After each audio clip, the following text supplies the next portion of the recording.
Hola, ¿qué tal? ¿Cómo les va? Bienvenidos.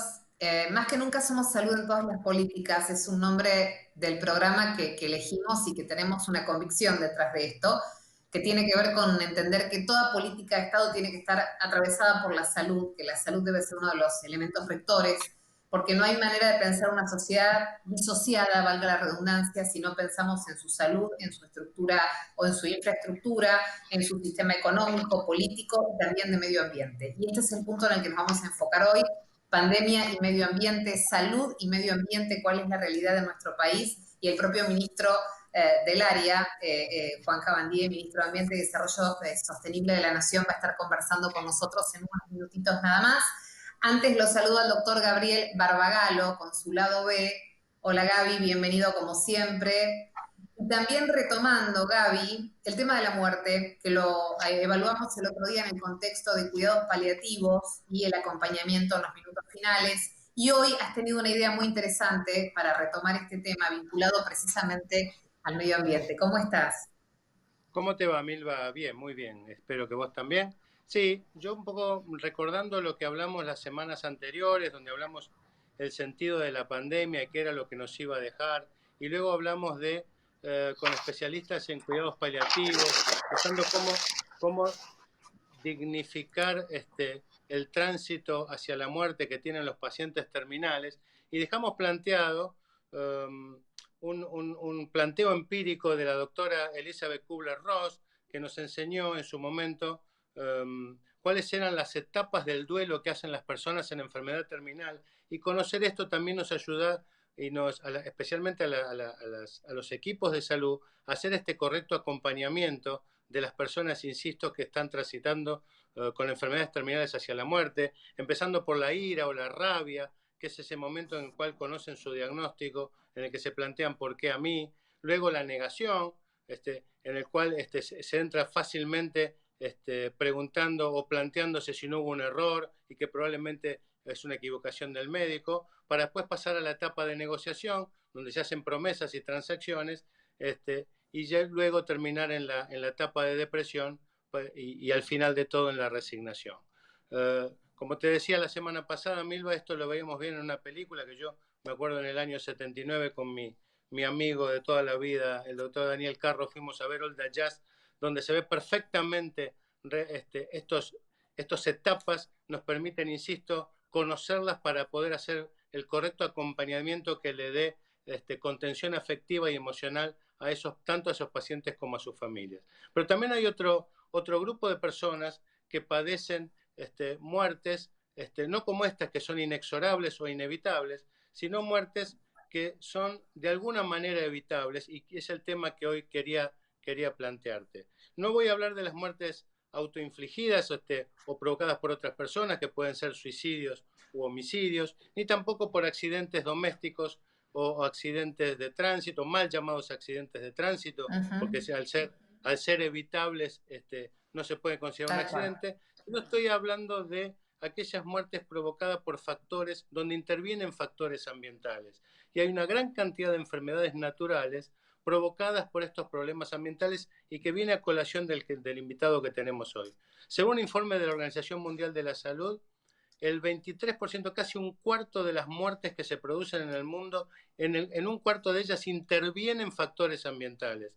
Estamos hablando de aproximadamente 13 millones de personas que fallecen y que quizá con algún tipo de modificación, algún cambio que la sociedad pueda hacer en el impacto en el medio ambiente, podrían ser evitadas. Estamos hablando de enfermedades vasculares, enfermedades respiratorias crónicas, algunos tipos de cáncer como el cáncer de pulmón, el de piel, enfermedades transmitidas por vectores, enfermedades gastrointestinales, donde realmente los determinantes ambientales de estas enfermedades tienen que ver con la calidad del aire, con el calentamiento global provocado tanto por la deforestación como el efecto invernadero, la provisión de agua potable, que es la gran deuda que muchos estados tienen con sus pueblos, la gestión de los desechos y la presencia de vectores como pueden ser la vinchuca, los mosquitos o los Uh -huh. roedores. Volviendo entonces al sentido de esta pandemia, y quizá expresando un poco un deseo, tratar de ver cómo si al final de esta pandemia podemos puede quedar en el mundo, en la humanidad, una reducción de la polución ambiental, que favorezca, insisto, en el mejoramiento del medio ambiente, la decontaminación de las aguas dulces,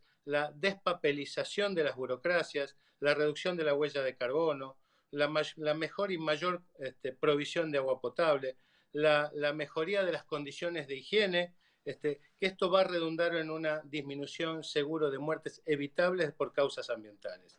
Como corolario de estas 4 charlas que tuvimos en el último mes, digamos que la sociedad debe encontrarle un sentido vital a esta crisis epidemiológica, debe acompañar a los enfermos y murientes a transitar dignamente este paso y debe aprender de las señales que la naturaleza nos va dando para dejarle un mundo mucho más sano y mucho más sustentable a las generaciones que vienen.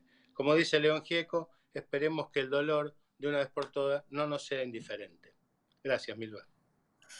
Gran reflexión, Gaby, gracias. Excelente paso para poder saludar al ministro y hablar de este tema. Siempre es un placer, doctor. Hasta la próxima. Ya lo estoy saludando a Juan Cabandier, ministro de Ambiente y Desarrollo Sostenible de la Nación. Hola, Juan, ¿cómo estás? Te voy a tutear porque sos más chico que yo, sos ministro y eso supone un rango de mucha importancia, pero sos 4 años más joven que yo. Ya chequeé fecha de nacimiento y todo. ¿Qué tal? Gracias por conversar con nosotros. ¿Qué tal, Milva? ¿Cómo estás? Igual parezco más grande que vos, así que podés tutearme igual. Somos casi de la misma generación. Sí, claro. Bueno, Juan, recién el doctor nos dejó, digamos, un poco como la introducción a los temas que queríamos conversar con vos, como responsable del ministerio, ¿no? Hablaba de las enfermedades que provoca la falta de cuidado del ambiente o el descuido directamente, y lo que esta pandemia nos podría dejar como algo favorable, ¿no? Entender en esta situación tan crítica que hay muchas cosas que todavía tenemos que salir a cuidar. ¿Por dónde empezar a entender lo que nos está pasando? ¿Cómo lo estás viviendo vos desde el ministerio en un área tan clave como es medio ambiente? La reflexión del doctor fue muy adecuada. En este tiempo nosotros tenemos la posibilidad, Milva, de reflexionar sobre nuestras prácticas, repensar cómo vivimos y entonces ahí vamos a lograr el entendimiento de que lo que estamos atravesando se corresponde con un tema ambiental, ¿no? Porque el virus comenzó a partir de una degradación ambiental y ese virus estaba en la fauna silvestre, en los animales, que producto de la actividad humana y de la degradación ambiental, en este caso en el continente asiático, que es lo que hasta ahora la ciencia ha determinado, llevó a que pasara el virus de algunos animales de la fauna silvestre a los humanos, con una propagación altísima, como lo que estamos viviendo el día de hoy. Por tanto, si no reflexionamos sobre la alteración que los humanos hacemos sobre el hábitat de la fauna, evidentemente lo que hoy es una tragedia y un problema de escala mundial va a volver a suceder en otro momento. Ahora podemos encontrar la vacuna, esperemos que sea lo antes posible. Lo que tenemos que hacer es evitar una situación como esta, de otras características, claro, similar o parecida. Es que me parece, Juan, que este fue el límite, porque hay muchas cosas que han venido sucediendo antes, también vinculadas con enfermedades producto de la deforestación, del destrato de la fauna, de alteraciones que hacemos del ecosistema, que venimos soportando, le hace dengue, no sé, mal de Chagas, por decir algunas muy simples que afectan nuestra región y otras mucho más graves. Este fue como el límite, fue decir hasta acá. O sea, nos puso a la humanidad entero, al planeta entero en jaque lo que está pasando, ¿no? Sí, y lo que está pasando, como bien decías, nos obliga a considerar que tenemos que producir mecanismos o una estructura productiva donde también cuidemos el planeta. Es decir, preocuparnos por nuestra salud, pero también por la salud del planeta. Nos obliga a ser mejores de lo que hemos sido durante estas décadas. La degradación ambiental se contabiliza a partir de la segunda revolución industrial hasta la fecha, o sea, de 1850 hasta la fecha.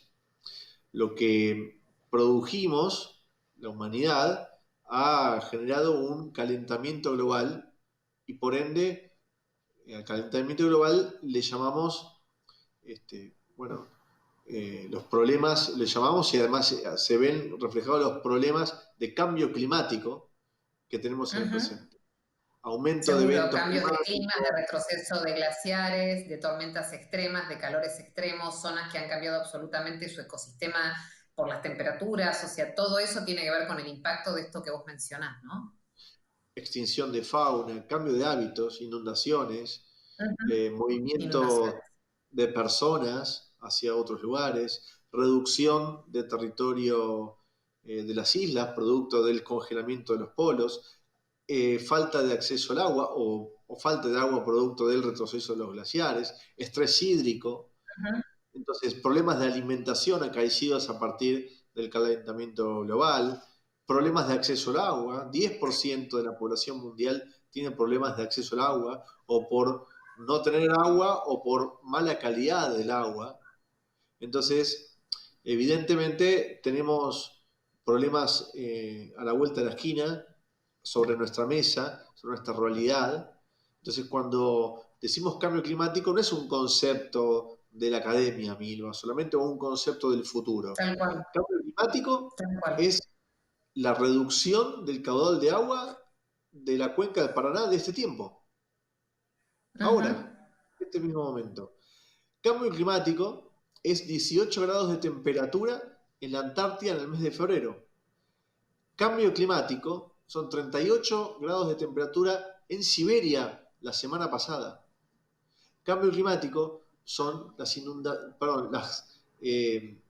tremendos incendios en la región de California. Cambio climático son los incendios de Australia del verano. El cambio climático está presente todo el tiempo. Entonces tenemos que cambiar. No hay otro camino, no hay plan B.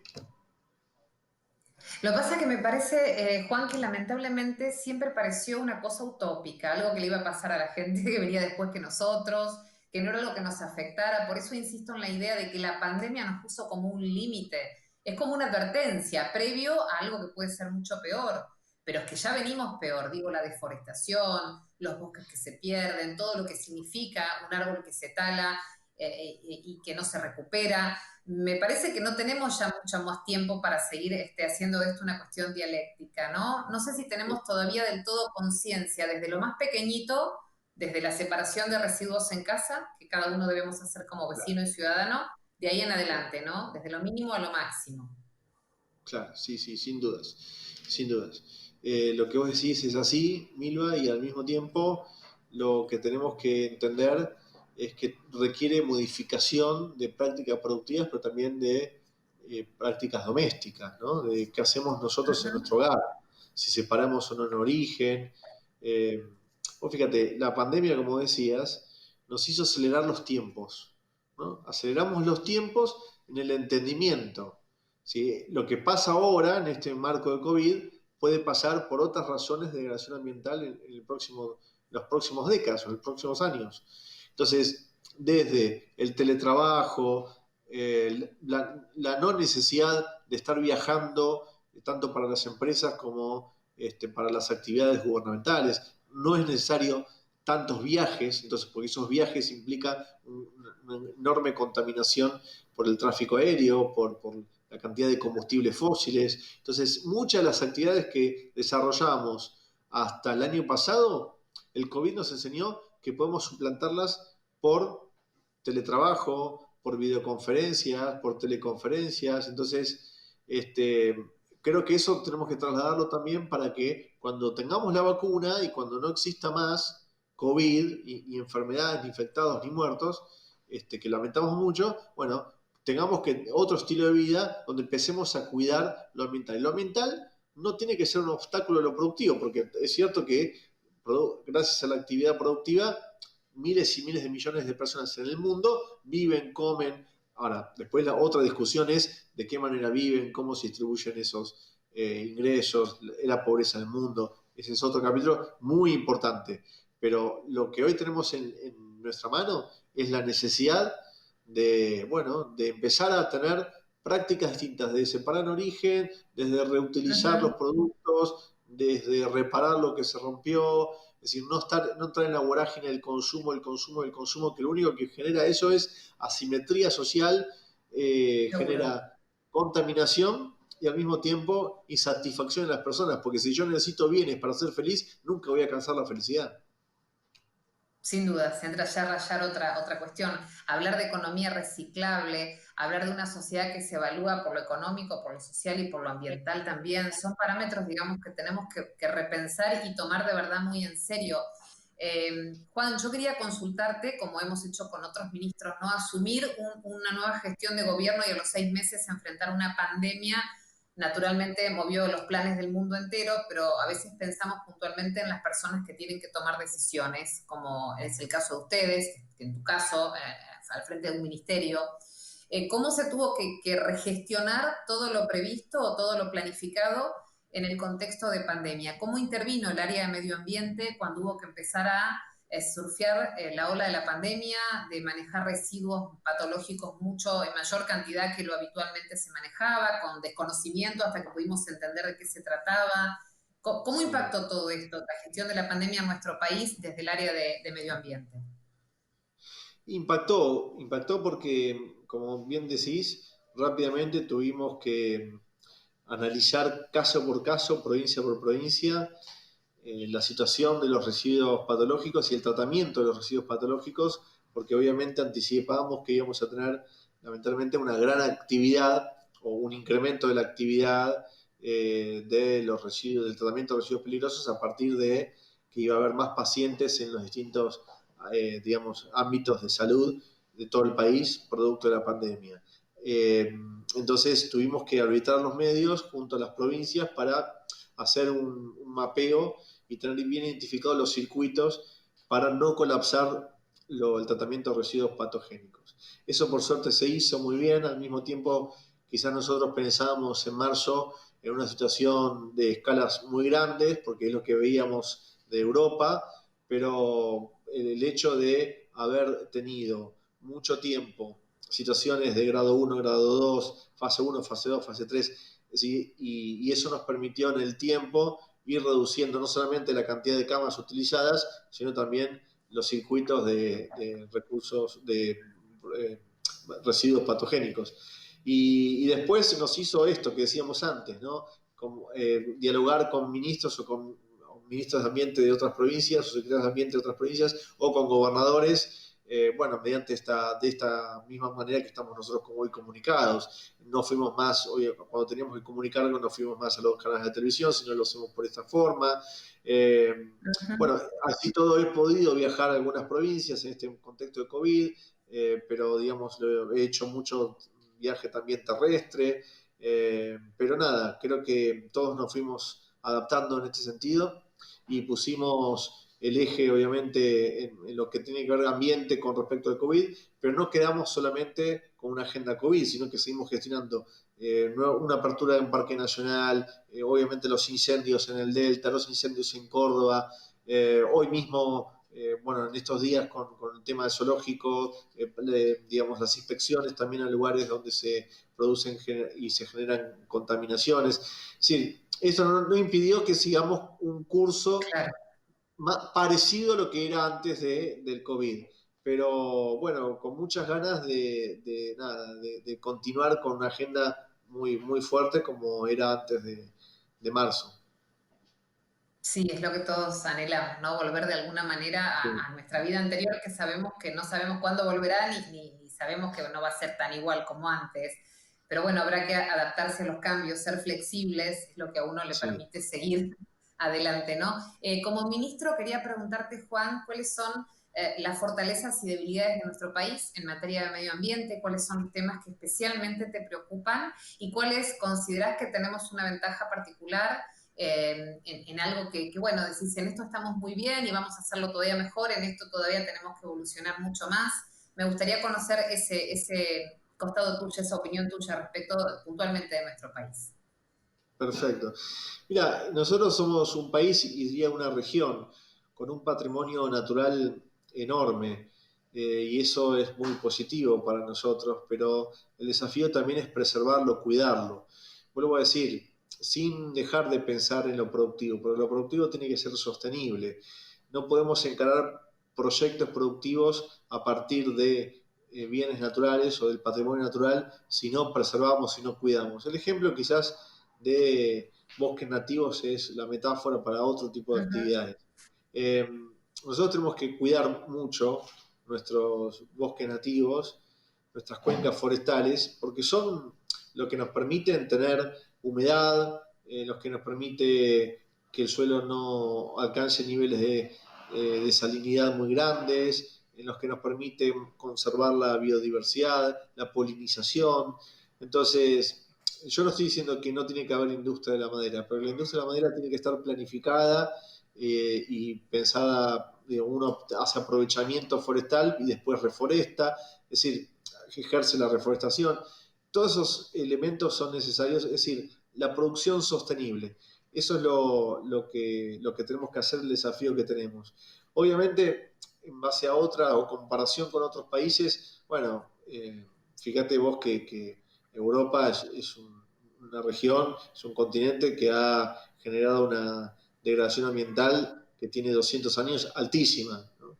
Y entonces nosotros tenemos ventajas con respecto a ellos. Por supuesto, al mismo tiempo somos un país en desarrollo, que no logramos el desarrollo adecuado, pero nosotros tenemos que confiar en poder ingresar en ese camino de desarrollo de la Argentina, donde toda la gente está dentro, ¿no? Donde todos puedan tener un ingreso, trabajo, una tarea específica, pero a base de lo sostenible. Por eso yo creo mucho en el ambientalismo con la gente adentro, ¿no? No creo en el ambientalismo con la gente afuera, ese ambientalismo que dice ya todas las actividades, suspendamos todas las actividades contaminantes, pues si tenemos que suspender todas las actividades contaminantes, produciríamos un gran debacle social, económica, de escalas inimaginables. O sea, subirse a un colectivo ya sería un hecho criminal, porque genera un daño ambiental.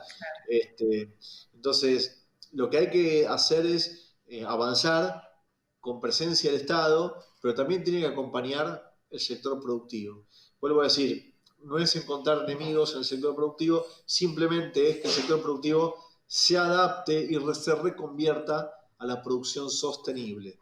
Y ahí Claro, estaríamos en una... es que en realidad de esa manera es una forma, ministro, de integrar a todos, que es lo que recién referías de el medio ambiente con todos adentro, porque si no se provoca casi un enfrentamiento extremo que no abre caminos, o sea, quien maneja un colectivo o quien lleva adelante una empresa tenga la responsabilidad de equipar unidades que sean lo menos contaminantes posibles o adecuadas, o bueno, Sí, con los parámetros que requiere hacer algo sostenible, totalmente. y que así cada sector pueda de esa manera adaptarse para poder realmente construir algo. Si no, ahí es donde se corre el riesgo de que sea demasiado utópico o que sea una cuestión de enfrentamientos a veces, ¿no?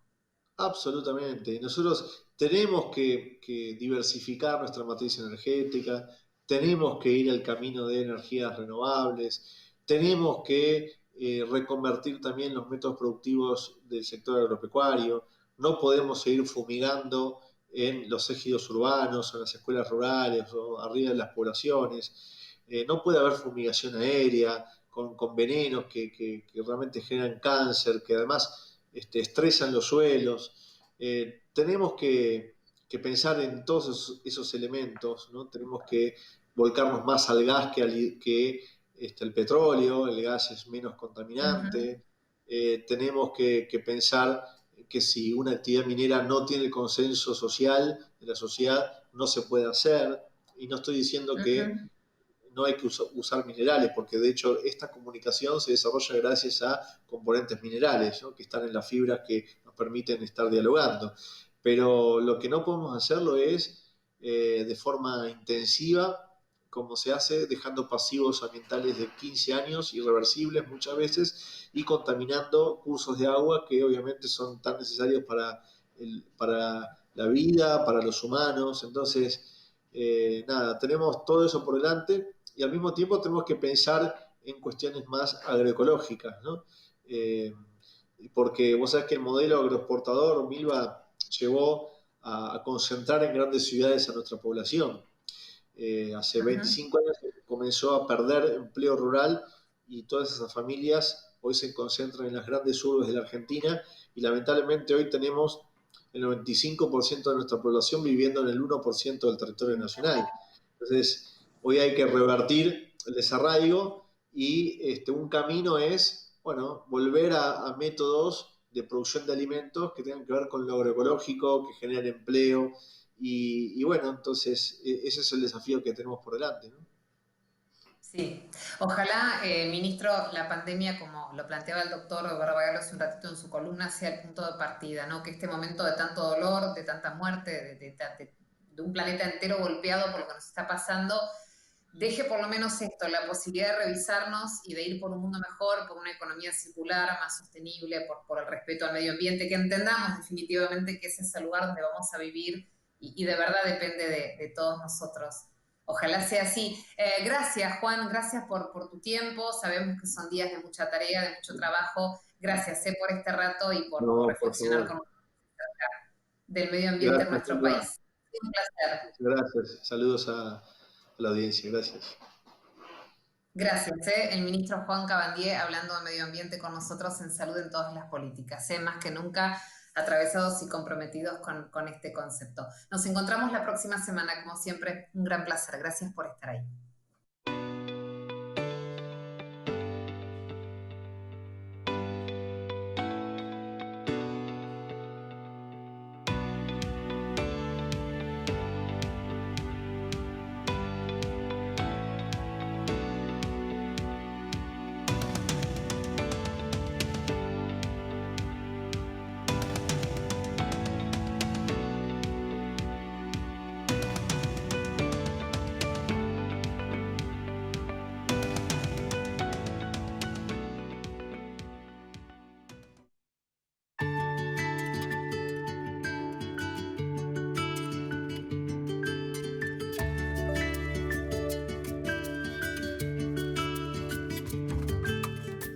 ANDAR, Obra Social de Viajantes Vendedores de la República Argentina. Planes de salud para empleados en relación de dependencia, monotributistas y particulares. Solicita un asesor comercial al 0810-345-0184.